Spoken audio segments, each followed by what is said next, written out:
Ano nga ba ang sabi ng scripture tungkol sa tattoo, no? Kasi alam naman natin sa panahon ngayon guys, no, usong-uso talaga itong mga tattoo. In fact, napakadami ng mga naiingganyo na magpatato sa mga balat nila, no?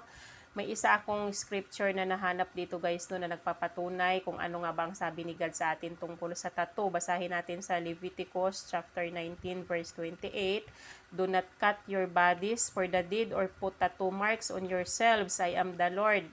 O ano sa tingin nyo?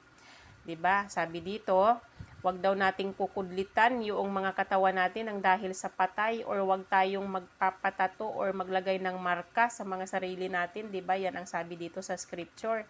At saka guys, no, hindi naman siguro kayo magpapatato kung ang imahe na pinapaukit nyo sa balat ninyo ay wala yang meaning sa inyo, wala yang halaga sa inyo, no? Maaari siguro na yung imahe na ipinapaukit nyo sa balat nyo ay ina-idolize nyo yan, di ba?